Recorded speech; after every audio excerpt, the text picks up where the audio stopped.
Welcome back, TheLeanMachines family. How are we doing? Welcome to my living room. So good to see you as always. I'm on my own for all the best reasons in the world. John and his partner Rosie have just bought their first property, which is unbelievable. So forgive me, I've been over there touching up and hitting the corners with a little bit of paint. So sorry if I look a little unkept, but I am steering the ship myself today. If you are new to the family, so lovely to see you. Welcome. Don't forget to subscribe. And also, if you've got a question you want us to comment in coming weeks, put it below and we will get to it if we can and when we can. Like today's question, which got a lot of love from you guys and girls. Excuse the phone, I won't keep it here too long. This one comes from Catherine Butler. Thank you so much, you legend. And this is a really poignant one if it's that time of the year for you where you start to struggle with motivation. Hi, I struggle a lot with guilt for missing workouts, whether it's because I'm doing a lot of running, I'm not feeling it, or I've just been super busy. I find the rest of the day I either end up making bad food choices or not eating enough just to balance it out. Any advice on how to manage this in the moment and steps to take to help in the long term? Question mark. What an awesome question. Let's do this.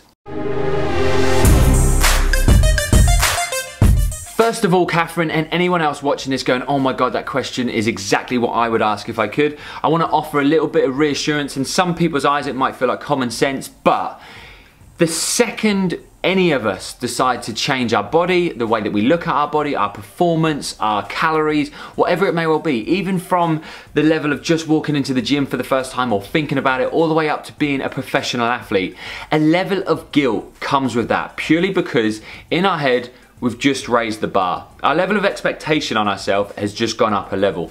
And with that comes a little bit of guilt. Think about it logically. If you've set it up here and you're down here one day and then you're up here for about 5 or 6 days and then you come down here one day, instantly you're gonna go, I haven't achieved that, so that's why it isn't good enough. There's this gap.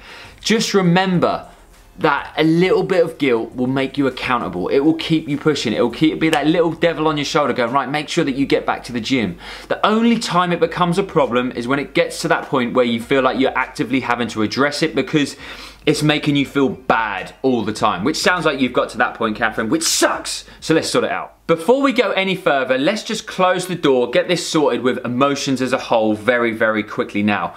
We as humans never really question emotions. They just are. Right? And this sounds really deep, but it isn't. Emotion, just remember that emotion is built up by a load of habits, thought processes that come before the end of emotion, belief systems we may have, everything that we may have picked up over our life will teach us to emotionally respond in a certain way. So simply by stripping the power of emotion, which comes from asking yourself the question why. If you're feeling crap, if you're feeling happy, if you're feeling envious, if you're feeling sad, whatever it may well be, if you just accept that emotion, that is always going to be the way that you will feel. If you question that emotion, sometimes you might not get any answers, but a lot of the time, I assure you that it will strip the power of that emotion. Over time, if you keep doing that and working on it just like you would your body, you will change the thought processes that come, the habits that you build, i.e., boom, before you know it, the emotional response will be different. So a feeling of guilt might just be a feeling of satisfaction. That's just the way that it is today. Book closed. This one is huge. This is really, really important for anyone out there listening who struggles with motivation or struggles with guilt when it comes to training and nutrition, is that you just weren't feeling it, right? There's a lot of hardcore people out there who'll turn around and go, well, it ain't good enough, get in there and push. You've just got to push through it, blah, blah, blah. There are times in your training, if you've got a performance, aesthetically driven goal, a sports specific, whatever, you have to just suck it up. That is fact.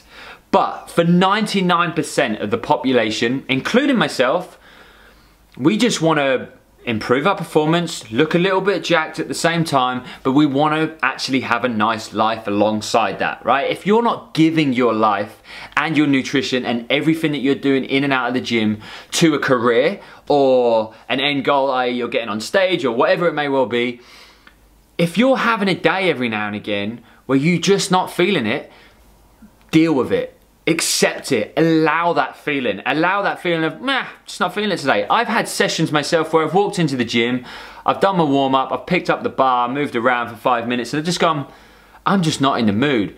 Have the strength of mind to trust yourself to know how you feel and deal with it in the instant. There is nothing worse. Sometimes it does turn around when you go and force yourself through a workout and you feel great at the end of it.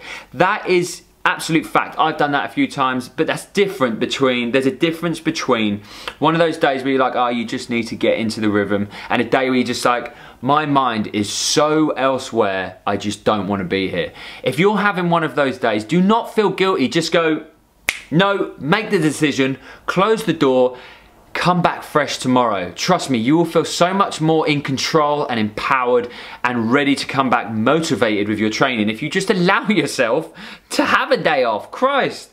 You're not an athlete. If you're not going to be an athlete, if you're someone who trains recreational because you want to improve your performance, you improve your lifespan, whatever it may well be, you're not expected to train every single day, and you're not expected to have days where you're like, I just can't be bothered. It's just social media, all of our influencers that come externally, all the people that we admire and watch all the time. Everybody's talking about how amazing that session was. Oh, I train every single day, I do this, I do that. And it builds up that pressure in our head that we have to do exactly the same. We don't. We are normal human beings. We are allowed to have days where we feel shit. Let's look at the beautiful thing, the snowball effect. Oh, I hate this. You know what it's like. You wake up one day and you're like, yeah, I know what's happening today. Before you know it, you're knee deep in pizza and red wine, wondering what you've done with your life. Yeah, we've all been there. It happens. We can address that. But one of the things I really, really want to get to when you were talking about dropping your calories to balance it out on those said days where you don't go to the gym, that on a real basic level is brilliant, to be honest. Let's look at it, like one of the things that we set people up with, if it's a fat loss goal over a period of time and they're in a slight deficit, I say slight because that's where we want people to be, not slight, not down here, a little bit slight. On your active days, when you're training, you're gonna need more calories, naturally, to support performance. When you're inactive, you don't need as many calories. If you're someone who's got a particularly sedentary lifestyle, say you work at a desk all day, you don't need as many calories as in that day as you would if you were running and jumping around in the gym. So on a real basic level, creating a slightly bigger deficit is not an issue. That's actually the brilliant thing to do. 200 to 300 calories is a real basic bare amount. Just drop it down a little bit as long as your calories aren't rock bottom already, and that is going to serve you well. And psychologically, you'll know you're doing the right thing and you won't punish yourself for not being in the gym. You're just going to keep yourself at a nice homeostatic rate. When we're talking about this snowball effect, right, you've got to have some mental strength to avoid going down that rabbit hole over a day, right? There's some accountability that everybody has to take. You'll have to take it yourself, Catherine, everybody. If you turn around and have a day every single week where you just go, yeah, go crazy, wheels come off and we go absolutely nuts, that to me suggests either the dietary protocol that you've got in place is a little bit too restrictive or voiding certain nutrients, so you're turning around and trying to binge to go against the system. It might be a little bit too restrictive for you.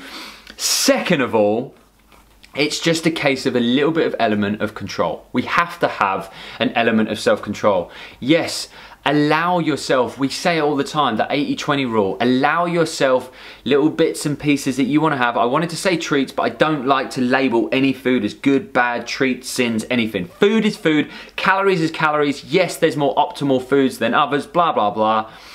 But if you are eating optimally, you know, like up there, 80% of the time, that 20%, which could just be one day, a month, every now and again, or whatever it may well be, of having crap and just living a little bit, if you want to call it that, don't punish yourself for it.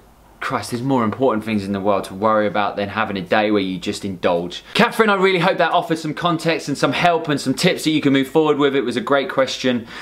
There will be people out there who'll turn around and go, oh, stop being such a fairy. If you're feeling guilty, it's because you're not pushing hard enough. Get in there and work. Why do you feel like you haven't got your goals? Because you're not working hard enough. You've got to grind. That is such an outdated attitude in our industry. That is one of the things that we strive to change. The reason people feel like that all the time is because of the pressures placed on everybody. We're all human, we're all fragile, we all have our own insecurities. We have on days, we have off days, we have periods of time where we're freaking awesome, we have periods of time where we're not particularly consistent. That is normal. Going in the gym, absolutely killing yourself every single day and telling yourself you're crap for not going in the gym is not normal. Anybody who tells you that is not normal, all right? Or it's their career. They have to look like that. They have to grind like that. I respect anybody whose job is to be a fitness model or a stage athlete or a professional athlete who has to grind and grind and grind every single day to look like that, maintain a physique or maintain performance. I have the utmost respect for those people. But to expect the general population to feel and act like that is why we have to answer questions like that. So if you're one of those coaches out there who's a bit like that, stop it! Stop it, because it's not helping anyone. We want people feeling freaking awesome. Your bodies are absolutely beautiful, incredible vessels. Enjoy them, appreciate them, and understand that every now and again we have a crap day. It's absolutely fine. Don't feel guilty for that. You're human. Keep being awesome. You've still got all of this that you can work on. Keep being a legend. Anyway, I'm gonna get too preachy and deep. If you've got any other questions and comments you want to add, open up a conversation on this video if you want to. I'll be happy to read through it. Leave them below. Thank you so much as always. I will be back soon. Hopefully I'll be back with John. Have an awesome weekend. Love you and goodbye.